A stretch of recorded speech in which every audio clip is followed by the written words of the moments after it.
सत्ता पक्ष के लोग लगातार ये कहते हैं कि जनरेशन जेड हमारे साथ है, जेन जी हमारे साथ है। अरे साथ हो है बोलने से नहीं होता। आज का जेन जी क्या चाहता है? वो राजनीति नहीं चाहता, वो अपना भविष्य चाहता है। और जब भविष्य के लिए, भविष्य पे ऊपर जब खतरा मंडराता है, ग्रहण लगता है, तो फिर वो अस्वस्थ ही होता है और रास्ते पे भी उतरता है। जेन जी की नब्ज राजनीतिक दलों ने पहचानी है क्या? कि दमन का साथ लेकर वाटर कैनन, लाठीचार्ज करके आप उनको दबा दोगे। जेन जी क्या चाहता है, शायद राहुल गांधी इस नब्ज को समझ पाए। और फिर उन्होंने पूरे देश में जो परीक्षार्थी परेशान है पेपर लीक होने से, पेपर के घपलेबाजी से, एग्जाम के घपलेबाजी से, इन माफियाओं से, उनके वेदनाओं को शब्द देने का काम कोई ना कोई तो करेगा। और जो करेगा वो फिर अपना समर्थन भी दिखाएगा, सामर्थ्य भी दिखाएगा। छात्रों की गूंज कैंपेन राहुल गांधी ने शुरू की कोटा से। कोटा ये छात्रों का बहुत बड़ा गढ़ है, यहां लाखों के तादाद में परीक्षार्थी अपनी पढ़ाई के लिए, एक्स्ट्रा क्लासेस के लिए आते हैं। उनके बीच राहुल गांधी जब चले तो सबसे पहले मैं हेडलाइन, आप कुछ अखबार की है, अंग्रेजी में, वो आप देख ले। Rahul Gandhi rallies student against exam system flaws in Kota. अंदर की बॉडी में लिखा है कि जितने भी एग्जाम की गलत चीजें हैं, जो गलत प्रैक्टिसेस है, जो फ्रॉड हो रहा है, उसके खिलाफ राहुल गांधी पूरी ताकत के साथ बच्चों के साथ उतरे हैं। Rahul Gandhi kicked of his छात्रों की गूंज कैंपेन ऑन ट्यूसडे इन कोटा। मंगलवार को राहुल गांधी ने अपना एक कैंपेन शुरू किया कोटा से। Blasting the competitive exam system as an extortion racket that cost families 3.5 lakh crores every year for exams like NEET and G. Rahul Gandhi ने एक पूरा सिस्टम को, इस माफिया को एक्सटॉर्शन रैकेट, वसूली गैंग कहा।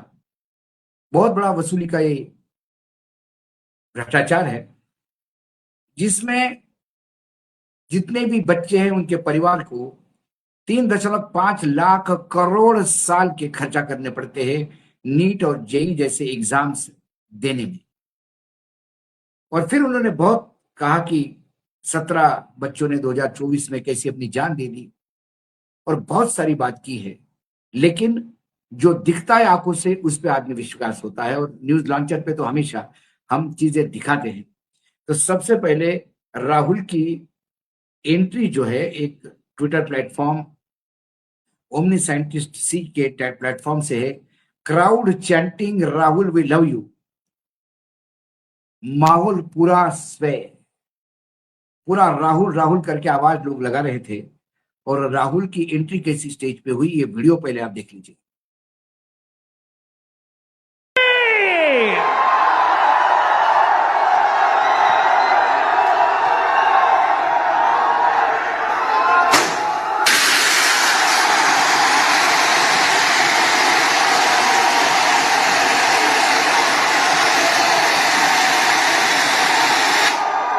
Oh my God.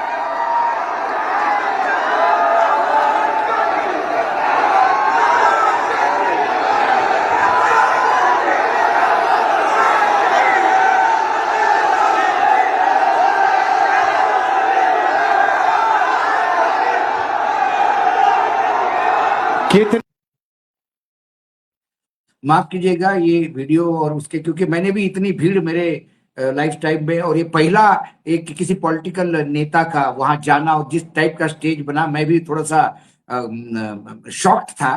तो उसके तहत मैं हेमंत भाई को इनवाइट करना भूल गया था, लेकिन हमारे टीम ने हेमंत भाई को जोड़ा। हेमंत भाई पार्ट एंड पार्सल है न्यूज लॉन्चर के, और जब ऐसी चीजें होती है तो हेमंत भाई की जरूर हमको याद आती है, और हेमंत भाई है इसको डिकोड कर सकते हैं।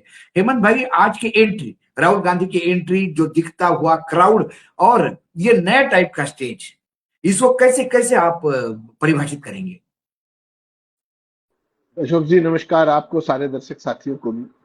मैं एक बात तो बड़ी जिम्मेदारी के साथ, यकीन के साथ, भरोसे के साथ, विश्वास के साथ कह सकता हूँ कि जो रात गई है उसमें मोदी और अमित शाह शायद सोए नहीं होंगे, पक्का। ये जो वीडियो जो आपने दिखाया है, ये सारे भाजपा की, सारी अंधभगतों की, आईटी सेल की, जो भी इनका पूरा इकोसिस्टम है, उसकी नींद हिलाने के लिए काफी था। और मजेदार बात देखिएगा, ये कोई चुनावी रैली नहीं, ये कोई राजनीतिक कार्यक्रम नहीं, बल्कि एक जो रियलिटी चेक आप कहते हैं ना जिसको, कि असलियत को समझने का मौका। और असलियत किसकी? असलियत इस देश की, जैन जी की, जिसके जिम्मे इस देश को आगे ले जाने का पूरे का पूरा बोझ है। ओपनिंग राहुल गांधी की जहां से हुई, ये आपने दिखाया इसका। अभी तक क्या होता था? मोदी मोदी मोदी। उसकी ट्रेनिंग कैसे दी जाती थी वो हमने कई शोज के अंदर पहले दिखाया है कि कैसे नारे लगाने हैं जब मोदी जी आएंगे वो। तो यहाँ ऐसा कुछ भी नहीं था, यहाँ कोई कांग्रेस कार्यकर्ता नहीं था, केवल छात्र थे नीट के, जो बाकी परीक्षाओं के, जो प्रतियोगी परीक्षा है, जो रोजगार वाले जो छात्र जिनके पेपर लीक हो जाते हैं, प्लस टीचर्स और पेरेंट्स। कांग्रेस कार्यकर्ताओं का, कांग्रेस उनका केवल वही अलाउड थे जो स्टूडेंट थे या जो अभिभावक थे जिनके बच्चे इन परीक्षाओं की तैयारी कर रहे थे, एक सिस्टम।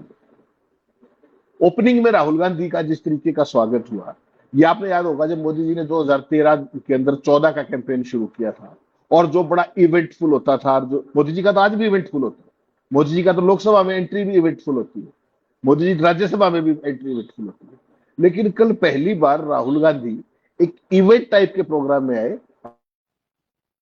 और वो भी क्या था कि जो रियलिटी चेक था इस देश के युवाओं की क्या स्थिति है, रोजगार की क्या स्थिति है, शिक्षा की क्या स्थिति है, प्रतियोगिता परीक्षाओं की क्या स्थिति है, बजट की क्या स्थिति है, समस्याएं कहां कहां हैं, और फॉल्ट लाइन्स क्या है, उनको कैसे एड्रेस किया जाए। ये मन की बात नहीं थी, ठीक।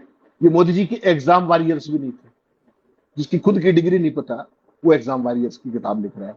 सोचिएगा, जो डिग्री खुद दिखाते हैं पार्टी के प्लेटफॉर्म पे तत्कालीन बीजेपी के अध्यक्ष अमित शाह और दिवंगत अरुण जेटली जी, अब वही डिग्री मांगने के लिए आरटीआई कार्यकर्ता हाईकोर्ट में जाते हैं, उन पर जुर्माना लग जाता है। गुजरात हाईकोर्ट में देखा होगा आपने। तो एक वो व्यक्ति है जिसको डंकापति कहा जाता है, जिसको विश्व गुरु कहा जाता है, जिसकी मार्केटिंग और ब्रांडिंग देखिए अमेरिका में, रात को देखिए आपने किस तरीके की अद्भुत थी ना मोदी जी का, जो कल पूरा पर्ची से जैसे चुपके से पढ़ रहे थे। नकल मारने वाले बच्चे करते हैं ऐसे, धीरे से देख लिया एक आंख से, फिर चुपके से लिख लिया। और दूसरे राहुल गांधी थे, जो कुछ था आपके सामने था। कहीं कोई कंफ्यूजन नहीं, कहीं कोई मिलावट नहीं, कहीं कोई टेलीप्रॉम्प्टर नहीं, कहीं कोई पर्ची नहीं, कहीं कोई ब्रीफिंग नहीं, कहीं कोई ईयरपोर्ट्स नहीं कि जो आपको कान में बोल रहा हो और आप बोल रहे हो, ऐसा कुछ नहीं। कार्यक्रम स्वतःस्फूर्त, लोगों की डिमांड पर। और जो भाई ये कहते थे विपक्ष कहाँ है, उनको शायद कल जवाब मिल गया होगा कि इश्यू बेस्ड पॉलिटिक्स क्या होती है। उनको पहली बार मैंने देखा कि किसी पॉलिटिकल पार्टी का कोई बैनर नहीं, और स्टेज जो है वो रॉक स्टार जैसा बनाया था कि कोई कंसर्ट हो रॉक स्टार का।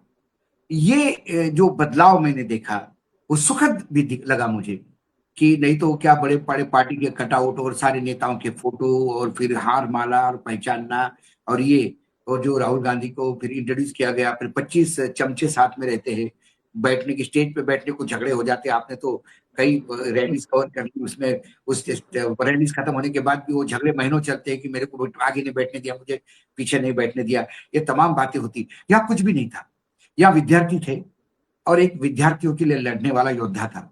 इन दोनों के बीच कोई तीसरा आदमी नहीं था, कोई पूछने वाला नहीं था, कोई बताने वाला नहीं था, कोई टेलीप्रॉम्प्टर नहीं था। सही कहा आपने, क्योंकि यदि आपको दिल से किसी की बात करनी हो तो शब्द वैसे ही निकलते हैं, टेलीप्रॉम्प्टर की जरूरत नहीं पड़ती।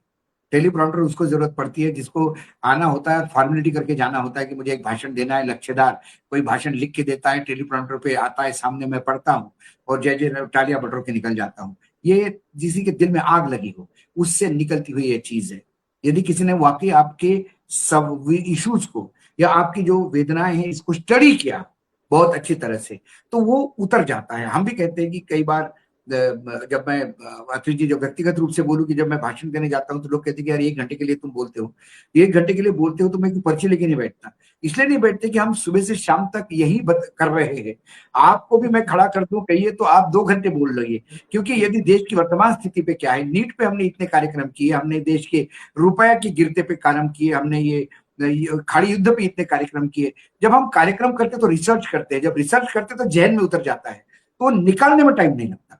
लेकिन किसी ने बोल दिया कि वानखड़ी जी आके बैठो। कई बार ऐसा भी हुआ मेरे साथ लाइफ में कि किसी ने कहा कि सर शो है आप आ जाओ, मैंने बोला नहीं, इस इशू पे मैंने स्टडी नहीं किया, मैं नहीं आऊंगा। जो कोई कागज कोई दे और वो पढ़ के आप बताओ, वो नहीं होता। तो एक मैं इस विश्व भाई भारत का नेता कैसा होना चाहिए, देखिए आने वाले समय में जो आने वाला भविष्य है, हमने तो हमारी जिंदगी जी ली, लेकिन जो आने वाला भविष्य है उसका नेता कैसा होना चाहिए, पर्चियों वाला होना चाहिए कि सीधा दिल से संवाद स्थापित करने वाला होना चाहिए। ये तो आपने एंट्री देखी राहुल की, ये आपने स्टेज देखा, एक आपने झलक देखी कि क्या क्राउड था। लेकिन फिर राहुल क्या बोले, अजय झा का ट्वीट है, आप देख लीजिए, उसने वीडियो नथी किया है। कोटा में छात्रों के साथ सीधा संवाद, हाल ही के सालों में किसी भी भारतीय राजनेता द्वारा किया गया ये अनोखा प्रयोग है। बिल्कुल सही कह रहे हो, राजनीति से इतर युवाओं की शिक्षा, परीक्षा के साथ रोजगार और भविष्य की चिंता को समझना। नेता प्रतिपक्ष राहुल गांधी ने युवाओं की नब्ज पकड़ लिया है। सुनिए राहुल गांधी ने कोटा में क्या कहा, सुन लीजिए आप video. Good evening. How is everybody? All well?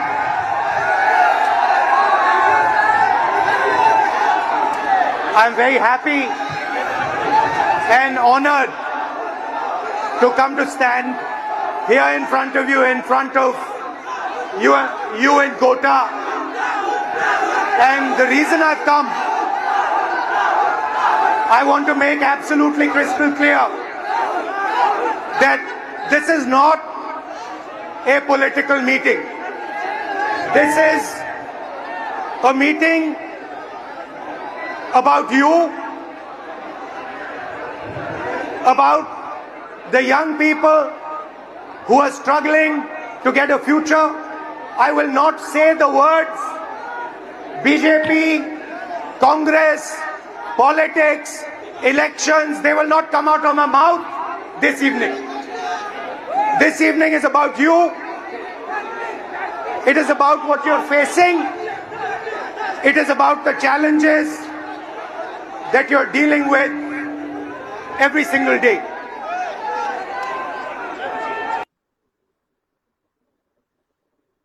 Khatri ji मैं इसको कोई प्रॉब्लम है हमारे साथ कि यदि हम इसको कहें कि एक रॉकस्टार जैसा बात कर रहा था, लोग बोलेंगे अरे तुम महिमा मंडित करते हो। अब जो दिखता है एक पर्ची वाला, अभी हमने एक शो किया है आप ही के साथ, आपका जो उस बहुत बहुत चर्चित और बहुत लोग प्यार करते हैं उस शो को, उसमें आपने हमारे पर्ची वाला दिखाया, कैसा उसकी बॉडी लैंग्वेज दिखाई। और ये बात ये कहता है, उस पूरे स्टेज में कहीं यूथ कांग्रेस लिखा नहीं है, कहीं यानी शिवाय नहीं लिखा है, कहीं कांग्रेस नहीं लिखा है, कहीं सोनिया गांधी का फोटो नहीं है, खुद का भी फोटो नहीं है। तो एक प्लेन बैकग्राउंड है, थोड़े बहुत कुछ चित्र है जो कुछ सिंबल्स है, और उसके बाद सामने राहुल गांधी सीधे बात करते हैं, सीधे संवाद करते हैं। उस संवाद को भी उन्होंने क्या बोला ये पब्लिक ने सुना, मैंने सुना, लेकिन इसके मायने क्या है ये मुझे लगता है कि आप इसको डिकोड करके दिखिए प्लीज। अशोक जी देखिए, एक तो जो आपने केवल एक बात कही कि रॉक स्टार वाला पूरे का पूरा माहौल, उसको एक बार हटाइएगा एक सेकंड के लिए। यूथ का कार्यक्रम है नंबर 1। राहुल गांधी ने अपनी वेशभूषा बदल ली, जो पारंपरिक टी शर्ट पहन के घूमते या कुर्ता पजामा पहन के घूमते, वो पहन के नहीं आए। जेन जी से इंस्टेंट कनेक्ट के लिए उन्हीं वाली वेशभूषा पहन के आए, पैंट और ऊपर शर्ट बाकायदा फॉर्मल्स के। नंबर 1। नंबर 2, दाढ़ी पूरी कई बार बढ़ा लेते हैं और तरीके से, कुछ लोग उस पर आपत्ति भी करते हैं, तो वो दाढ़ी भी ट्रिम करा करके आए कि एक जेंटलमैन लुक जो है। और अब इन 2 वीडियोस का एक छोटा सा वीडियो आपने ये दिखाया, और एक पिछले शो में आपने 3 मिनट 39 सेकंड का दिखाया है। एक विश्वगुरु है जो पर्ची पढ़ता है धीरे से, एक हाथ से, चुपके से, वो गोलदारे में दिखाया था आपने, दर्शक देख ले उस कार्यक्रम को भी। और एक ये है कि इस भाई के सामने ना कोई टेलीप्रॉम्प्टर है, ना पर्ची है, ना लेना है ना देना है, और आपने कहा कि टेलीप्रॉम्प्टर की जरूरत। अशोक जी, जब कोई चीज आपके दिल से निकलती है ना, उसके लिए आपको वो इशू समझना पड़ता है। तो राहुल गांधी जिस भी मुद्दे पर काम करते हैं, किसी पे बात करते हैं, तो मान करके चलिए he is very very well versed with the facts of that case. ये मैंने आप 1-2 शोज में पहले भी कहा है कि उनके होमवर्क में कभी कोई परेशानी नहीं होती। कंप्लीट प्रेजेंटेशन, सारे फैक्ट्स फिगर्स, कई बार स्लिप ऑफ टंग अलग चीज है, लेकिन ओवरऑल जिस तरीके से उन्होंने पूरे इशू को 11 पेजेस की स्लाइड के जरिए हजारों यूथ के सामने रखा, उसने उनको झकझोर के केवल उनको नहीं रख दिया, केवल पूरी की पूरी भारतीय जनता पार्टी और मोदी और शाह की जो जोड़ी है उनको भी अंदर से हिला दिया कि अगर इसी तरीके के कार्यक्रम देश के जो बाकी 3 हिस्सों में और भी होने हैं, अभी आपको पता है प्रयागराज में है, उसके बाद पटना में है, फिर दिल्ली में, तो भाजपा का क्या होगा? अभी तो 3/4 मेजोरिटी का जुगाड़ चल रहा है, कभी तृणमूल को तोड़ रहा है, कभी आम आदमी को पार्टी को तोड़ रहा है, कभी उद्धव के यहाँ हमला कर दिया, अभी पसीन ने नीतीश कुमार को भी आए हुए हैं, 1-2 भाइयों का और भी नंबर है, चंद्रबाबू नायडू टाइप्स, डीएमके का भी टारगेट पे है। एक तरफ वो डीएम के ऑपरेशन चल रहा टारगेट पे है, शरद पवार टारगेट पे है, समाजवादी जी, टारगेट पे है, सारे लोग टारगेट पे है। सबका नंबर आएगा, नंबर सबका आएगा, चिंता मत कीजिए। एक तरफ वो कार्यक्रम चल रहा है और साइमल्टेनियसली ये कार्यक्रम चल रहा है। इसको आप जन जागरण कह सकते हैं कि लोगों को उन्हीं की बातों के सहारे उनका। तो आप देखिए हजारों छात्र एक साथ आए, सिर्फ अपनी बात कहने के लिए नहीं, बल्कि पहली बार उस भविष्य की मांग करने के लिए जिसके वो वास्तव में हकदार है। स्वतःस्फूर्त मोबिलाइजेशन, कहीं कोई बसें नहीं भेजी गई, कहीं कुछ नहीं किया गया। ये मेरा व्यक्तिगत तौर पे मानना है कि अगर ये पोमेरियन जो आपके गिद्ध घूम रहे हैं साथ में, जो डंका बजा रहे अमेरिका तक, अमेरिका का राष्ट्रपति पता है क्या बोला कल दूरदर्शन के पत्रकार को? उसने सवाल पूछा कि आप इतिहास लिखने जा रहे हैं ईरान युद्ध का, तो ट्रंप ने सवाल नहीं सुना, मोदी जी को कहता है कि मुझे ऐसा ही मीडिया चाहिए। तो जो पोमेरियन मीडिया है, अगर वो अपना काम यहां पर कर दे तो आप मान करके चलिएगा कि ये भारतीय जनता पार्टी और उसके पूरे सिस्टम के देशव्यापी निर्णायक पतन की शुरुआत है, अगर मीडिया अपना काम करे। लेकिन चूंकि मीडिया नहीं करेगा, इसलिए इस यूथ की जरूरत है, इसलिए अशोक वानखेड़े की जरूरत है, इसलिए न्यूज लॉन्चर की जरूरत है, इसलिए तमाम न्यूज प्लेटफॉर्म्स की जरूरत है जो अल्टरनेट मीडिया के तौर पर देश के मुद्दों को कम से कम उठा तो रहे। बेशक से सीमित अप्रोच है, सीमित रीच है, फाइनेंसिस हमारे पास नहीं है, रिसोर्सेज हमारे पास नहीं है, उसके बावजूद इन सारी जो हमारी स्थितियां हैं वही आज इस देश के विपक्ष की भी स्थिति।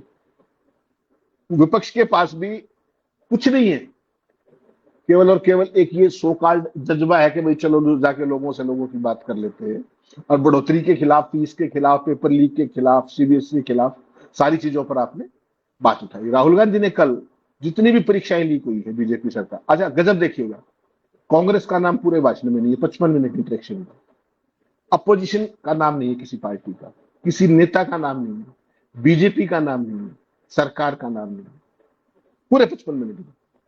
और पप्पू कौन हुआ फिर, जिसको पप्पू के अभी तो क्या है, बेसिकली पप्पुओं की फौज है पूरे देश में जो राहुल गांधी को पप्पू कहते हैं। मैं कई बार व्यक्तिगत रूप से भी जब कहीं जाते हैं, हम लोगों से मिलते हैं, तो लोग कहते हैं कि अरे वो राहुल गांधी पप्पू है, तो मैं हमेशा कहता हूँ कभी मिल लो यार, कभी एक आध बात करके देख लो।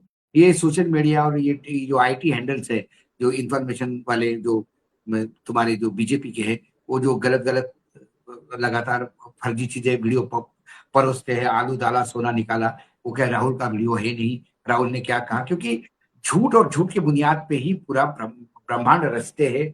खासकर वो सन से निकली हुई चीजें हैं, तो जो सन करेगा वही डीएनए तो वही होगा, तो वो आपको दिखाई देता है। लेकिन कल राहुल गांधी ने बड़े कॉन्फिडेंसली कहा कि ये राजनीति की बात नहीं करूंगा, ना राजनीति की बात होगी, कांग्रेस की बात होगी, बीजेपी की बात होगी, अपोजिशन की बात होगी, यहाँ सिर्फ बात होगी मेरे भाइयों की भविष्य की, उनके रोजगार की, उनके उत्पीड़न की। और यहीं से उन्होंने फिर अपना काम चालू किया। अगला आप वीडियो देखिए, और वो वीडियो राहुल गांधी बिल्कुल एक एक चीज खोल के बता रहे हैं कि कितना बड़ा स्कैंडल है, कितना बड़ा फाइनेंशियल स्कैंडल है ये। राहुल गांधी को जो राहुल गांधी के ट्विटर हैंडल से आया है ये वीडियो खास। पता है भारत की सिर्फ 5 परीक्षाएं, नीट, जेई, एसएससी, यूपीएससी और आरआरबी की तैयारी पर छात्र और उनके परिवार हर साल कितना खर्चा करते हैं? 3.5 लाख करोड़, यानी भारत सरकार के पूरे शिक्षा बजट का लगभग 3 गुना।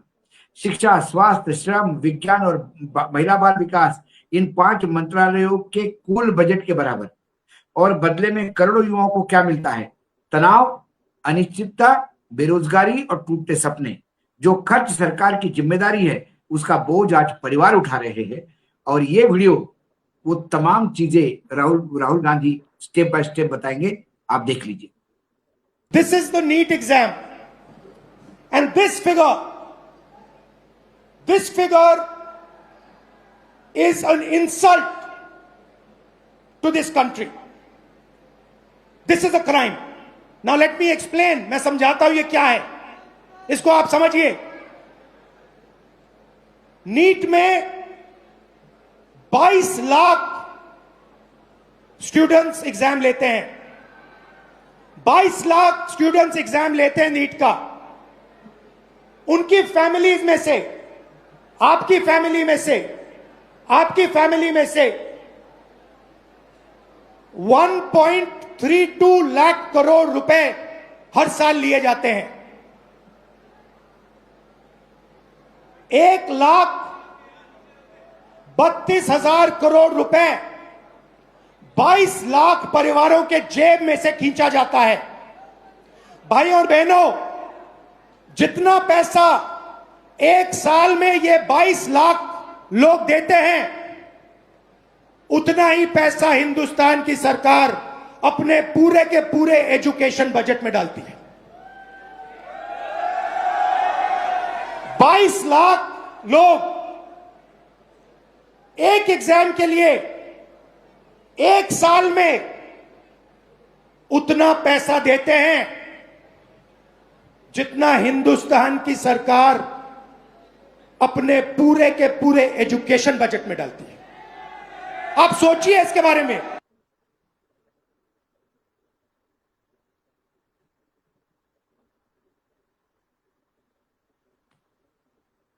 अब आप क्या बोलूं मैं, सारी चीजें उन्होंने कह दी, लेकिन उसको आप थोड़ा सा आप थोड़ा परिभाषित करें या थोड़ा एक्सप्लेन करने का प्रयास करें। नहीं बाबू, देखिए क्या है कि ये एक लोगों की दुखती रग है, चाहे वो बच्चे हों जो पढ़ रहे हैं, या जो युवा हों जिनकी अभी नौकरी की जो परीक्षाएं होती है उनका है, या वो बेचारे अभिभावक हैं जो अपना पेट काट करके कर्ज ले करके। और राहुल गांधी ने वो सारे लोग मंच पे बुला करके उन बच्चों से बात कर रही, पेरेंट्स को बुलाया मंच पर कि किस तरह की दुश्वारियां हैं। तो उस एक पिता ने तो यहां तक कह दिया कि मैं कुछ भी करके अपनी बेटी का सपना पूरा करूंगा। और ये हर माता पिता, आप भी पिता है, अपने भी यहाँ भी बच्चे हैं, हर माँ बाप का यही सपना है। लेकिन उन सपनों को कैसे रोंदा जा रहा है विश्व गुरु के नाम पर, विकसित के नाम पर, मेक इन इंडिया के नाम पर, stand up India, sit down India, पता नहीं क्या क्या नॉनसेंस पिछले 12 साल में, जिस सब कुछ नारे, हर चीज में नारा जोड़ करके आज कहां खड़ा है मैन्युफैक्चरिंग सेक्टर, कहां है रुपया? किसी सवाल का कोई जवाब नहीं। केवल और केवल अशोक जी एक एजेंडा रह गया कि लोगों को मूर्ख बनाओ। एक हमारे यहाँ नेता होते थे, वो कहा करते हैं कि लोगों को समझाना बड़ा मुश्किल है, मूर्ख बनाना बड़ा आसान है, तो बहका दो। तो ये 12 साल से भाई लोग बहकाए हुए घूम रहे हैं। बेसिकली राहुल गांधी ने कल एक काम क्या किया, इस व्यक्ति ने सिर्फ एक अपील से शिक्षा व्यवस्था को मुख्य चर्चा के केंद्र में लाके खड़ा कर दिया। रोजगार व्यवस्था और शिक्षा व्यवस्था को केवल एक कार्यक्रम से। और भारतीय जनता पार्टी और आरएसएस की सबसे बड़ी दुखती रग उनकी भी यही है। उनका तो एजेंडा ये है कि अनपढ़ रखो, अनपढ़ रखोगे तो सवाल नहीं पूछेंगे, फिर प्लास्टिक सर्जरी हिंदुस्तान में ही शुरू होगी, फिर नाले से गैस बनाना आसान हो जाएगा, रडार बादलों को नहीं बादलों में जहाज नहीं पकड़ पाएगा। जितने आप अनपढ़ लोग रखोगे उतना आप उनपे शासन बहुत आराम से कर पाओगे। एग्जैक्टली। पढ़े लिखे लोग सवाल पूछते हैं, इसीलिए बाबा साहेब आंबेडकर का सबसे पहला जो वेटेज था वो था शिक्षा पे। एजुकेशन के बाद शिक्षित होके भी हल चलाओ खेत में, कोई प्रॉब्लम नहीं। शिक्षित होके साइकिल रिक्शा चलाओ, कोई प्रॉब्लम नहीं, लेकिन शिक्षित बनो ताकि संविधान ने जो आपको अधिकार दिए हैं उस अधिकार के प्रति आप सजग रहो। सरकार को पूछो, सरकार आपकी शासक नहीं, सरकार आपकी नौकर है। यह कंसेप्ट आपके तब दिमाग में आता है जब आप चीजों को समझते हो, पढ़ते हो, समझते हो, देखते हो। और इसके लिए तो एक सिस्टमैटिक, आप देखिए 2014 के बाद कितने हजारों स्कूल बंद हो गए। ठीक है, महाराष्ट्र सरकार जो अपने आप को बहुत प्रोग्रेसिव समझती है, ताज्जुब लगेगा आपको, उन्होंने पीपीपी मॉडल पे सारे स्कूल दत्तक देना शुरू कर दिए। गोद ले लो जी स्कूल। कई सैनिक स्कूल है, जो सैनिक स्कूल की संरचना यशवंतराव चौहान ने डिफेंस मिनिस्टर बनने के बाद की थी कि भाई देश को एनडीए बना। एनडीए में कौन लोग आएंगे? एनडीए में क्या किसान का बेटा जनरल नहीं हो सकता? क्या किसान परचून वाले का बेटा नेवी का हेड नहीं हो सकता? लेकिन वो कहां जाएंगे? उनका गांव में कहां शिक्षण देंगे? तो 16 सैनिक स्कूल, पहले 4, उसके बाद 16, अब 28 ऐसे सैनिक स्कूल एस्टेब्लिश किए। वो सैनिक स्कूल मात्र, मैं प्राइमरी टीचर का लड़का हूं, मेरा एजुकेशन सैनिक स्कूल में हुआ। मैं 62nd कोर्स का 3rd था, ऑल इंडिया टॉपर था एनडीए में। मेरे स्पाइना बाइफिडा LVS5 नाम का एक प्रॉब्लम था, उस वजह से मैं एनडीए में नहीं जा पाया। मेरी बैच के लोग रिटायर्ड हो गए ब्रिगेडियर लेवल पे जाके, और एक मेजर जनरल हुआ। तो एक प्राइमरी टीचर का लड़का जो गांव में रहता है, यवतमाल जिले जैसे बैकवर्ड जिले में महाराष्ट्र के, जहां आज भी सबसे ज्यादा किसान जान देते हैं, वहां का लड़का यदि एनडीए का सपना देख सकता है, वो सैनिक स्कूल अब प्राइवेटाइज हो गए। कई सैनिक स्कूल अडानी ने लिए हैं, अडानी सैनिक स्कूल के नाम से, आरएसएस ने भी लिए, RSS ने लिए। तो ये क्या है? राइट टू एजुकेशन, ये सरकार, ये आम आदमी का अधिकार है, बच्चों का अधिकार है शिक्षा पे, और वो अधिकार सरकार ने प्राइवेट हाथों को दे दिया है। नहीं चाहती सरकार को फुट सोल्जर चाहिए, सरकार को नारे लगाने के लिए मोदी मोदी के लिए लोग चाहिए, सरकार को गणपति सर्जरी पहला सर्जरी होगा या ये पाए चाहिए, पुष्पक विमान पे पगला जाने वाले लोग चाहिए कि विमान तो हमने निकाला। अरे मैं मानता हूं, चलो विमान का कंसेप्ट तुम्हारे पास था, आगे क्या? फिर बोइंग आगे क्यों गया? फिर आज हम राफेल बाहर से क्यों खरीदते? क्योंकि पुष्पक से लेकर आज तक आपको सिर्फ पुष्पक के वो धर्म के धार्मिक एंगल पे घुमाए रखा, एक धर्म की अफीम आपको दे दी। राम मंदिर का भ्रष्टाचार रोज सामने आता है। इनके लिए तो राम ATM है, और राम मंदिर भी ATM हो गया। लेकिन राम के पिता ने भी उनको शिक्षा के लिए आश्रम भेजा था, इस बात पे कोई काम नहीं होगा। श्री कृष्ण की गीता की बात करते हैं हम, लेकिन श्री कृष्ण भी संदीपन के आश्रम में शिक्षा करने के लिए गए थे। आप क्या शिक्षा के लिए कर रहे हो? क्योंकि एक अशिक्षित और कुपढ़ यदि देश चला रहा हो तो उसको शिक्षा का महत्व कभी नहीं समझ में आता। इसीलिए हमारे GDP का 2.5%, ये कई सालों पहले की संकल्पना है कि GDP का 2.5% शिक्षा पे खर्चा हो, लेकिन अभी तक 1.5% भी क्रॉस नहीं कर पाया। ये हमारे लिए, हाँ हमारे लिए क्या होता है? राम मंदिर बनाओ, हमारे लिए ये कॉरिडोर बनाओ, वो कॉरिडोर बनाओ। उज्जैन जिले में महाकाल लोक पे जितना खर्चा किया वो मोहनलाल यादव उज्जैन जिले के स्कूलों पे करता तो इस देश को ज्यादा मिलती। महाकाल मोहताज नहीं है कॉरिडोर का। जब कॉरिडोर नहीं था तब लोग दर्शन करते थे। अशोक जी ऐसा नहीं है, देखिए भी धंधा, हर चीज में धंधा। यदि रिलीजन है तो रिलीजन टूरिज्म, इसमें से धंधा ढूंढो, ठेके ढूंढो, ठेके उठाओ। कुंभ के लिए महाराष्ट्र गवर्नमेंट ने हजारों करोड़ रुपए दिए हैं, कुंभ के लिए बजट है। पेड़ काटे जा रहे नासिक में कुंभ के नाम पे, लेकिन उसी महाराष्ट्र में आज भी एम्बुलेंस चलती है, एम्बुलेंस नहीं चलती। बांबुओं के बीच में कपड़ा बांध के पेशेंट को भागते हुए ले जाते हैं। 25-25 किलोमीटर दूर लोग भागते हैं बच्चे की जान बचाने के लिए।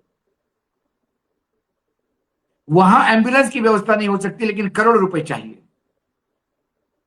तो ये इस देश का पूरा सत्यानाश करने के लिए आए हुए। इसीलिए यदि शिक्षा फोकस में राहुल गांधी लाते हैं तो मुझे लगता है, जिसको हम रेनेसांस कहते हैं अंग्रेजी में, पुनरुत्थान, जिसने पूरे मानवता का इतिहास बदल दिया, इस देश में भी एक पुनरुत्थान की जरूरत है। इस देश में इंसान को भगवान मानने की जरूरत है, ना कि भगवानों के पीछे इंसानों को गुलाम बनाने की। और स्थिति वही हो रही है। कम से कम एक शिक्षा को लेके तो राहुल गांधी सजग है। चलो ठीक है, जो पॉलिटिकल पार्टी करती है। लेकिन आज मुझे अच्छा लगा कि जो बिना राजनीति की बात नहीं करता।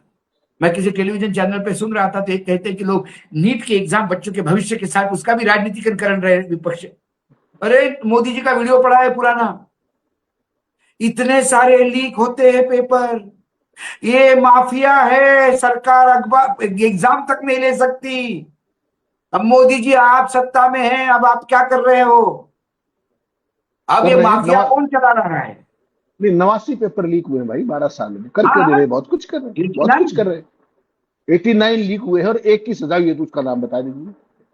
व्यापम भी इन्हीं का मध्य प्रदेश मॉडल था। ये सभी राजनीतिक दलों को ये जागरण करने की जरूरत है। सिर्फ राहुल गांधी ने कोई ठेका लेके नहीं रखा है, बाकी राजनीतिक दल भी सामने आए और इस पे काम करे। ये युवाओं को, जो अकेले पड़े हुए हैं इस देश के युवा, उनको इस कावड़ उठाने के लिए मजबूर मत करिए। हमारे यहाँ युवा जब अपने डिमांड करते हैं तो उनके ऊपर लाठियां बरसी जाती है, वाटर कैनन से पानी बरसा जाता है, और जो बेरोजगार कावड़ उठा के जाते हैं उनके ऊपर हेलीकॉप्टर से फूल बरसाते हैं। आप समझ जाइए इस देश की मनीषा क्या है।